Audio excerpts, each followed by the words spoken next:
Բարեց Սասունն ու ողջ աշխարհն իմացավ, բարեց Սասունն ու ողջ աշխարհն հասկացավ, որ պար չէ սա,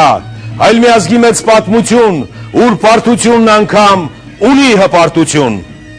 Բարև ձեզ բարեկամներ, եթերում հայկական հետքն է, իսկ այսօրվա թեման պարը, այո, պարը, այսօր խոսելու ենք պարի մասին։ Մեր պարը մեր պատմության հանրագիտարանն է, ուր հավաքված են մեր հաղթանակներն ու պարտությունները, մեր ուրախություններն ու տխրությունները, մեր ձեռքբերումներն ու մեր կորուստները, մեր պարը, մեր հոգու նկարագիրն է։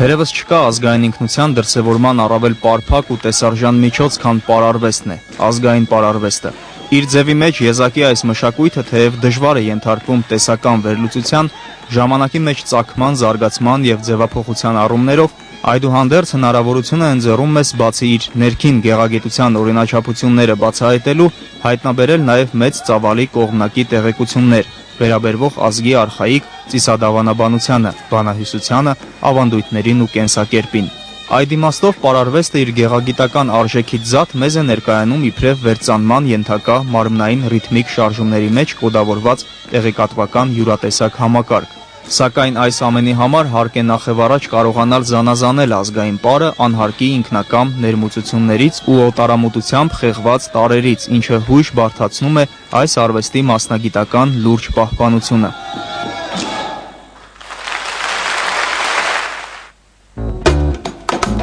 Խոսել առհասարակ պարարվեստի մասին առանց նրա ծագման եւ ակունքների մասին անդրադառնալը նշանակում է ոչինչ չասել նրա մասին, իսկ ակունքներն ու զարգացման չափորոշիչը նույնն են բոլոր ազգերի մոտ եւ ամենուր։ Ուստի պարարվեստի ծագման տեսությունը վերլուծելու համար մասնագետները չունեն առավել ճշգրիտ ակնառու օրինակներ, քան դեռևս քարեդարյան կենսակերպին դավանող որոշ աբորիգեն ցեղերի կյանքի ուսումնասիրությունները։ Պարերը ծագել են ֆիզիկական տարբեր աշխատանքների, որսի, ռազմական գործողությունների ու այլ գործառույթներում աստվածների ու ոգիների հովանավորչությանը արժանանալու համար։ Նախնադարյան պրիմիտիվ հասարակություններում դրանք նաև դիտարկվում էին իբրև համայնքը բացասական չար ուժերից պահպանելու, ինչպես նաև նախնիներին մեծարելու, տոտեմային պատկանելիությունը ընդգծելու միջոց։ Պարերը խտացնում էին իրենց մեջ ցեղային կամ տոհմական տվյալ միավորի կրոնահավատամքային բովանդակ համակարգը։ Թեև խոսքը գնում է պարի միստիկ վերացական արարողակարգային բնույթի մասին, այնուհանդերձ պարզ է դառնում, որ այդ ամենը հետապնդում էր ընդգծված կիրառական նպատակ։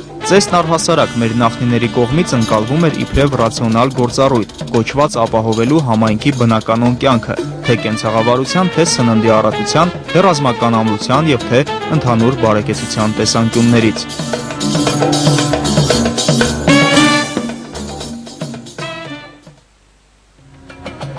Առաջին քաղաքակրթությունների ստեղծման հետ զուգահեռաբար նկատվում է պարի վերարտադրությունը ժողովրդականից բեմականի։ Բեմահարթակում ծիսական պարը վերածվում է պարարվեստի։ Եթե ժողովրդի միջավայրում ծիսական պարը դեռևս մինչև 19-ից 20-րդ դարերը բացառությամբ որոշ աննշան փոփոխությունների սկզբունքայնորեն մնում է անփոփոխ, ապա բեմականացվող պարը օրըստօրեն ենթարկվում էր զանազան շերտավորումների, ըստ ժամանակագրական ու դասակարգային գեղագիտության պահանջների։ Հին աշխարհում, երբ որ բեմական արվեստները զարգացան, պարը բաժանվեց բեմական եւ կենցաղային պարը։ Կենցաղայինը կապ ուներ կենցաղի հետ, այն ամենը ինչ թվարկում էինք, բեմականը կապ ուներ բեմի ներկայացման հետ, եւ հետո արդեն կենցաղային պարերը բաժանվեցին գյուղական եւ ուրեմն քաղաքի պարերի։ Քաղաքի պարերից էլ ստեղծվեցին պարահանդեսային, սալոնային, պալատական պարերը եւ նրանց հիմա վրա ծագեց արդեն բալետը որպես պարարվեստի, բեմական պարարվեստի բարձրագույն տեսակ։ Այսպես հին Հունաստանում պարն առաջին անգամ բեմականացվում է թատրոններում, քանի որ թատրոնն ինքը նոխազի պաշտամունքային ծեսի փոխակերպման արդյունք էր, ապա արխայիկ այդ ծեսի մեջ տեղ գտած պարը եւս պիտի տեղափոխվեր բեմահարթակ, ենթարկվելով գեղագիտական որոշակի նոր չափորոշիչների ներազդեցությանը։ Եվրոպայում բեմական պարարվեստի զարգացումը սկսվել էր դեռ հելենիզմի դարաշրջանում մեր թվարկությունից առաջ 4-ից 2-րդ դարերում, ապա շարունակվել էր հին Հռոմում, ընդհուպ մինչև 5-րդ դար, պարտադիր կիրառվելով մնջախաղային տարատեսակ թատրոնների բեմականացումներում։ Միջնադարում թատերականացված պարերով հանդես էին գալիս գուսանները, ժանգլյորները, շպիլմանները, սկոմորոխները։ 15-ից 16-րդ դարերում ի հայտ են եկել սյուժետային պարային տեսակներ, իսկ 18-րդ դարի սկզբին վերջնականապես ձևավորվել են պարի նոր տեսակներ Իտալիայում բալո ֆիգուրատո եւ Ֆրանսիայում բալե։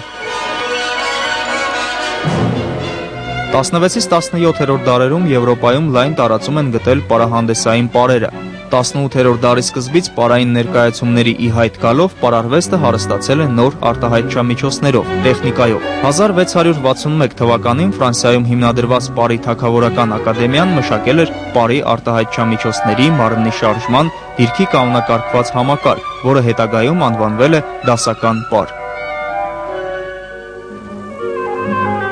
Հենց այս հենքի վրա էլ հետագայում ծագել, ապա զարգացում էր ապրել բալետն իր զանազան տեսակներով, իբրև դասական պարի ինքնուրույն ուղղություն, որն իր ծաղկմանն էր հասել 19-ից 20-րդ դարերում, հարստանալով Չայկովսկու, Գլազունովի, Խաչատրյանի եւ այլոց հատուկ բալետի համար գրված երաժշտական ստեղծագործություններով։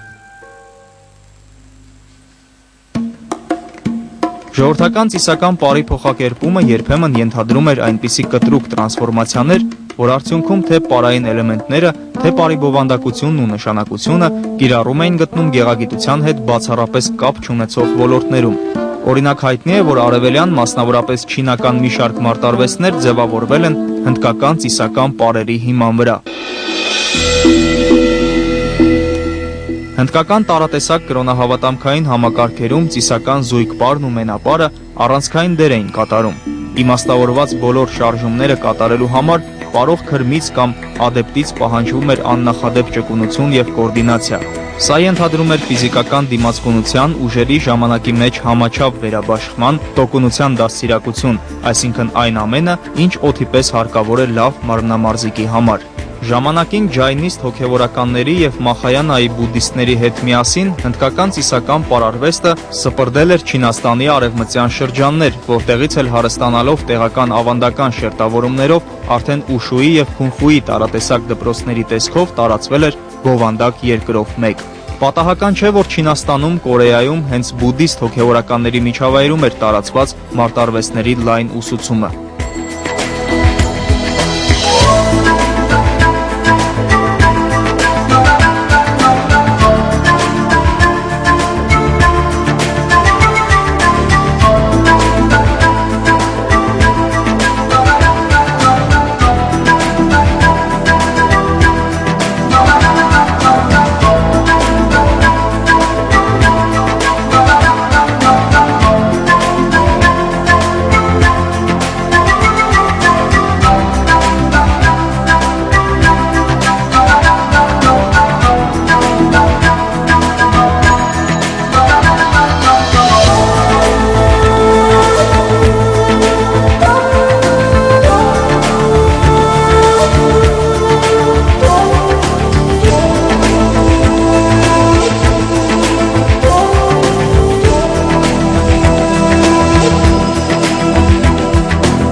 Հայկական ազգային պարը ձևավորվել է հնդեվրոպական ցեղախմբերի մշակութային ընդհանրության համատեքստում, ձեռք բերելով սակայն իր ուրույնությունն ու ունիկալ հատկությունները։ Այն իր էությամբ ու շնչող խիստ սերտաճած է վաղ շրջանում հայոց մեջ տարածված կրոնապաշտական հավատամքների հետ, պահպանողական է տեխնիկական կատարողականությամբ եւ հարուստ բազմաբնույթ պլաստիկ արտահայտչամիջոցներով։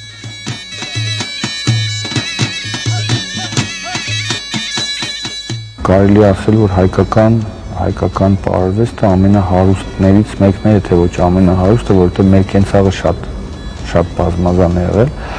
եւ ասենք աֆրիկական ցեղերի մի քանի միջազգային փառատոների մասնակցել ենք ու ասենք աֆրիկյան ցեղերի համար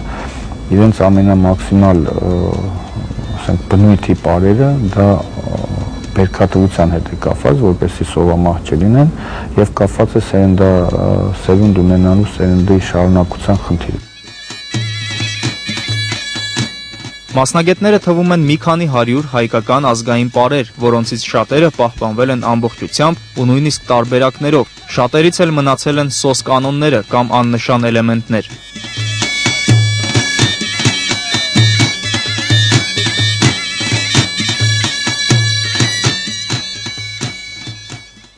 Բոլոր պարերը բնականաբար բաղկացած են շարժումներից, շատ հետաքրքիր բնութագրում է շարժումները Սրբուհի Լիսիցյանն է իր աշխատության մեջ։ Նա ունի մի քանի հատորով գրված աշխատություն, որը կոչվում է Հայ ժողովրդի հինավուրց պարերը եւ թատերական հանդիսությունները։ Ըստ իրեն շարժումները կարելի է բաժանել իրենց ուղղությամբ, ասենք առաջ, հետ, աջ, ցախ, իրենց ամպլիտուդայով, դե ոտքը ձեռքը կարելի ավելի բարձր բարձրացնել, ցածր, չէ, իրանը ենթադրենք ծալել ավել կամ պակաս, տեմպով, արագ կամ դանդաղ, ռիթմով, նաև ուրեմն կատարման բնույթով կարող է լինի սահուն, կապակցված, ասենք լեգատո եւ կտրուկ, ստակատո։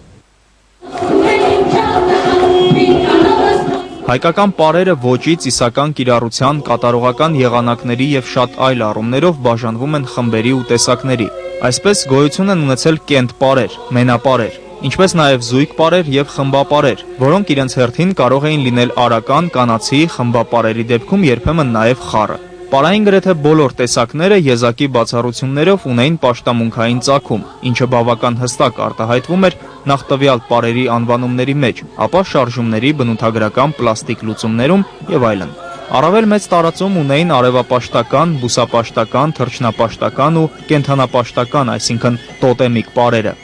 Արևապաշտական պարի տիպիկ օրինակն է բարձր հայքի Կարնո աշխարհի խմբապարերից մեկը, որը կրում է Էջմիածին անունը սոսկ այն պատճառով, որ քրիստոնեական ժամանակաշրջանում ենթարկվել է որոշակի տրանսֆորմացիայի եւ լրացվել քրիստոնեական սիմվոլիկայի բովանդակությամբ։ Էջմիածին պարի արխայիկ հիմքում էր ընկած խմբապարի շրջանակով արևի սկավառակի եւ 12 կենդանակերպի պատկերումը։ Բուսապաշտամունքային պարերի նմուշ է խնկի ծառ պարը, որով ժողովուրդն արտահայտել է դեռ նախաքրիստոնեական շրջանում այդ բուսատեսակի հանդեպ ունեցած իր մեծ երկրպագությունը։ Թռչնապաշտական պարերի շարքին է պատկանել շորորապարը, որի պլաստիկ արտահայտչամիջոցները կրկնում էին թռչնային շարժումները, իսկ կենդանապաշտական պարերի թերևս ցայտուն օրինակ է հանրահայտ Քոչարի պարը, որի մեջ խտացել է խոյի նկատմամբ հայկական լեռնաշխարհի բնիկ ազգաբնակչության տածած խորը հարգանքն ու պաշտամունքը։ Քոչ, քոշ, ղոչ հնչյունային տարբեր արտաբերումներով այս միևնույն բառը մեզ հանդիպում է հնդեվրոպական գրեթե բոլոր լեզուներում, թե իր նշանակության ուղիղ իմաստով եւ թե փոքր-ինչ իմաստափոխված, ինչը ուրիշ շատ փաստերի թվում հուշում է, որ խոյը հնդեվրոպական ցեղերի միջավայրում մարմնավորում է մեծ ուժի, առնականության, արգասաբերության տիեզերական խորհուրդները։ Հայոց աշխարհում Քոչարին տարածված էր ամենուր՝ Կարինում, Սասունում, Վանում եւ այլուր, ինչը ցուցանում է, որ խոյի պաշտամունքը որոշ տոտեմների օրինակով ոչ թե տեղական գավառային բնույթ էր կրում, այլ համազգային էր ու խիստ կարևորվող։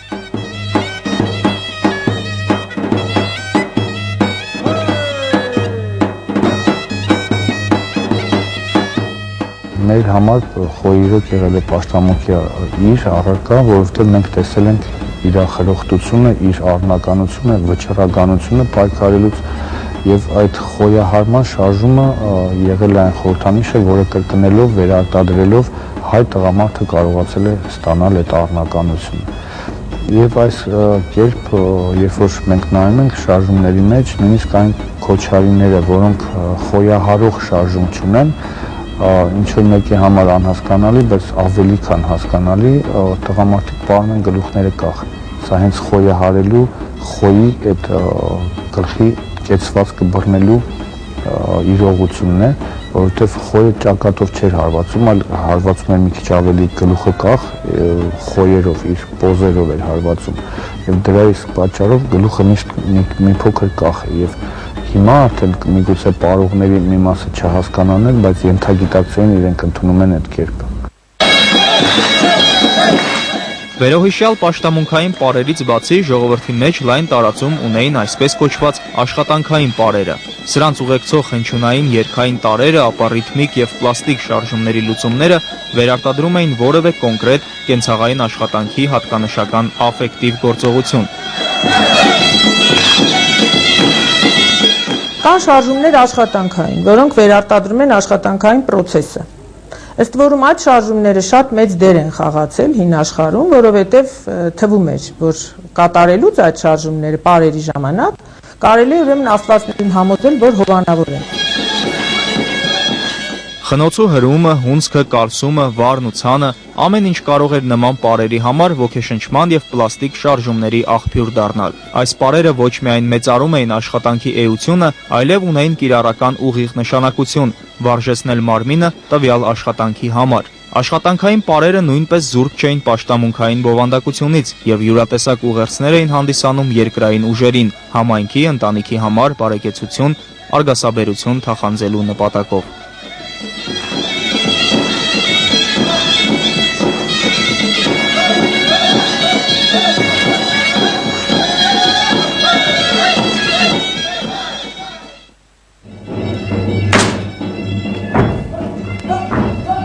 Հին ժամանակներում վարը մարդկային կենսագործունեության գրեթե բոլոր ոլորտների կարևորագույն մասն էր կազմում։ Կրոնապաշտամունքային արարողությունները դժվար էր պատկերացնել առանց ծիսական պարերի։ Հարսանեկան եւ նույնիսկ ուղարկավորության ցեսերում առկա էին պարային տարրերը։ Իսկ այնպիսի կարևոր գործողություն, ինչպիսին պատերազմ վարելն էր, դժվար էր պատկերացնել առանց պարերի։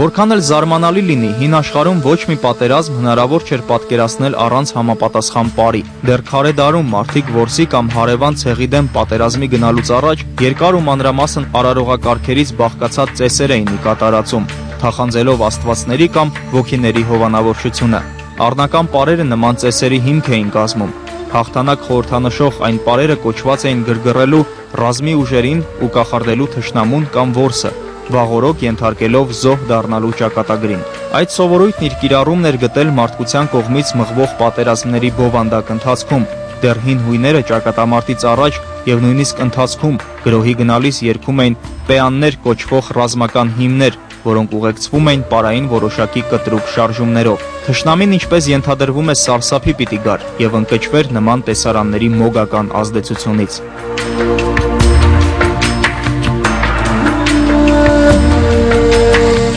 Հայերը նույնպես կիրառում էին ռազմական այդ եղանակը։ Ռազմական պարերը կոչված էին խաղաղ ժամանակներում վարժեցնել զինվորներին եւ երիտասարդությանը մարտական հնարքներին։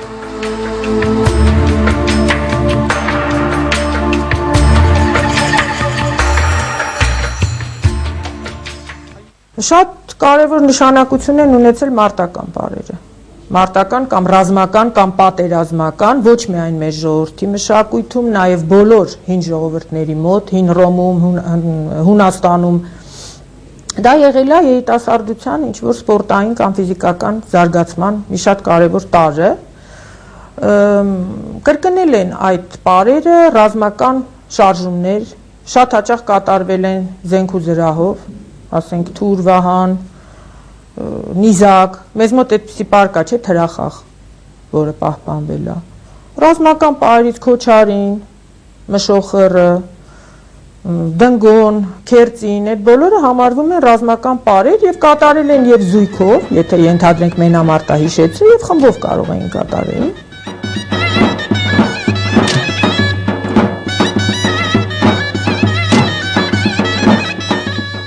Ճակատամարտից անմիջապես առաջ դրանք նպաստում էին մկանային համակարգի այսպես կոչված տաքացմանը, եւ ինչն ամենակարևորն է, հույժ բարձրացնում էին մարտական ոգին, ուղեղի մեջ կտրուկ բարձրացնելով ադրենալինի չափաքանակն ու ռազմիկին բերելով էքստազային հոգեվիճակի։ Պակաս կարևոր չէր նման պարերի յետմարտական նշանակությունը։ Այստեղ նկատվում էր ֆիզիոլոգիական ներազդեցության հակառակ արդյունքը։ Պարը պսակում էր հաղթանակ տոնելու արարողությունը, միևնույն ժամանակ աննկատորեն թուլացնելով նյարդային համակարգում ծայր առած լարումն ու մարելով ռազմիկի մեջ կուտակված բացասական էներգիան։ Էքսպրեսիվ շարժումները պարզապես դուրս էին մղում օրգանիզմից այդ էներգիայի այլևս անպետք ու վտանգավոր ավելցուկները։ Մարտական պարերի այս ունիվերսալ հնարավորությունների հսկայական դերը գիտակցելով, հետագայում շատ զորավարներ փորձել են ստանալ միևնույն արդյունքը, սակայն կիրառման մեջ դնելով արհեստական տրանկվիլիզատորներ։ Մինչ օրս էլ որոշ բանակներում եւ ռազմական խմբավորումներում լայնորեն օգտագործվում է ալկոհոլը, զանազան սինթետիկ ու օրգանական թմրանյութեր, միևնույն արդյունքի միամիտ ակնկալիքով։ Սակայն այս մեթոդները ի սկզբանե թերի են ու արատավոր ոչ միայն իրենց բացասական ազդեցությամբ, այլև այն պարզ պատճառով, որի տարբերություն ռազմական պարերի, մարտիկի մեջ դաստիարակության փոխարեն արթնացնում են կենդանական վնաստ։ Հայրենասիրության դաստիարակությունն է ռազմական պարերի առանցքային նպատակը։ Հայոց մեջ ռազմական պարերը մեծ թիվ են կազմում՝ Քոչարի, Բերդպար, Յարխուշտա եւ շատ ուրիշներ։ Ռազմական պարերը լինում էին ինչպես խմբային, բաց շղթայի կամ փակ օղակի տեսքով, այնպես էլ մենապարային ու զուգապարային։ Լինում էր, որ մեկ պարի մեջ համալիր կերպով զետեղվում էին բոլոր այդ տեսակները։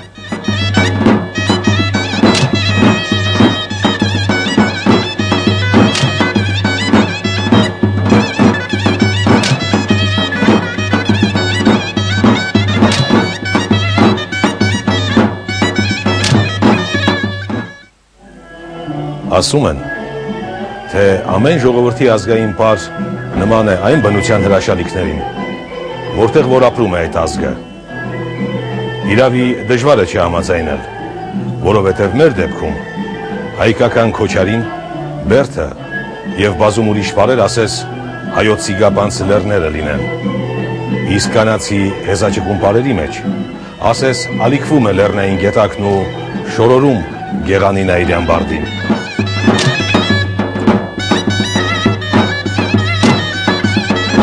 Հայկական ժողովրդական պարերը իրենց ողջ բազմազանությամբ ընդհանրանում են էթնիկ միևնույն խմբի հայ ժողովրդի ազգային հոգևոր նկարագիրն արտացոլելու փորձի մեջ։ Նման իրեն շրջապատող բնությանը այդ էթնոսը խտացրել է ազգային իր բնավորությունում թե լերկ լեռների պատկառելի խստությունը, թե խաղաղ հարթավայրերի խոհեմ հանդարտությունը, թե քարաքերծ ջրվեժների բռնկուն տարերքը։ Մեր պարերը ծնվել ու սնունդ են առել մեր ոգուց, մեր ներաշխարից։ Նրանք խեղված չէին օտարոտի խուժումներից այնքան, քանի դեռ խեղված չէր ազգային նկարագիրն ինքը օտարամուտ երևույթներից։ Եվ եթե առնական ռազմապարերն ու խմբապարերը ցուցանում էին հայ տղամարդու ժամանակների մեջ հավերժացած իդեալը, ապա հայ կանացի պարերը ոգեկոչում էին մայրական սկզբի խորհուրդը, կապելով կնոջ անարատության վեհությունը արգասաբեր բնության մաքրության հետ։ Նազանք ու թովիչ քնքշություն արտացոլող հայկական կանացի պարերը այնուհանդերձ կտրականապես բացառում էին սեռական որևիցե կիրք առաջացնող պլաստիկ էլեմենտների կիրառումը։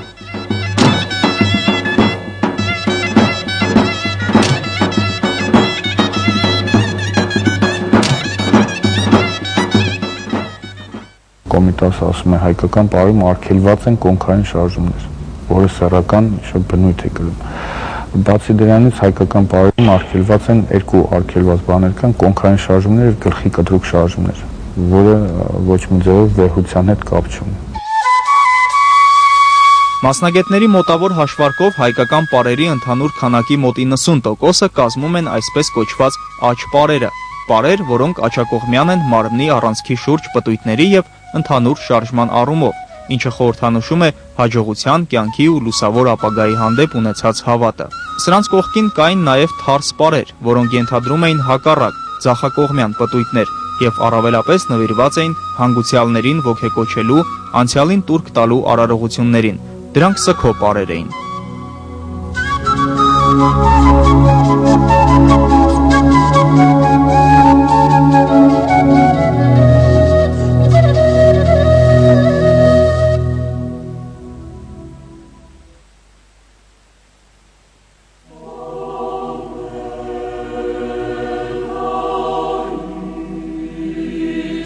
Թերևս թարս պարեր բնորոշումն այսօր շեշտակիորեն համապատասխանում է ոչ թե մեր նախնիների ոգեկոչման ծեսերին, այլ այն խայտաբղետ ու գրեհի կանճաշակությանը, որ փոխառվում է հեռու եւ մոտիկ հարևան մշակույթներից ու մատուցվում է սպիտակավորվելով իբրև ազգային պարեր։ Ազգային մաքուր պարարվեստը կորցնելու վտանգը շատ ավելին է, քան պարզապես պարարվեստ կորցնելու վտանգ։ Այն ցուցանում է ազգային նկարագրի ներսում ստեղծված վիճակի ողջ վտանգը։ Հլու հնազանդ ժամանակակից աշխարհի թելադրած ռիթմերին մենք կարծես պատրաստ ենք փոխել մեր ինքնության մոլորակի ուրույն հետագիծը թարս պտույտներով, անտեսելով իմաստուն նախնյաց ընտրած աչի հավերժության խորախորուրդ գաղտնիքը։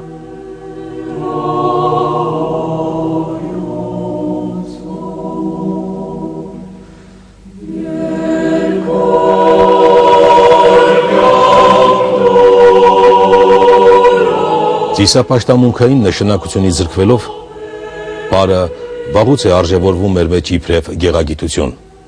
իբրև մարմնի ճկունության, ռիթմի ու մեղեդու ներդաշնակ համաձուլվածք։ Սակայն այժմ էլ թե պարողի և թե պարը դիտողի մեջ արթնանում է բնազդային անսովոր մի զգացում, էքստազային մի հոգեվիճակ, որը ստիպում է հաղթահարել հազարամյակների պատնեշն ու մեր նախնիների ստվերների հետ հայտնվել պարային միևնույն շրջանի մեջ ու կիսել նրանց ցնծությունը։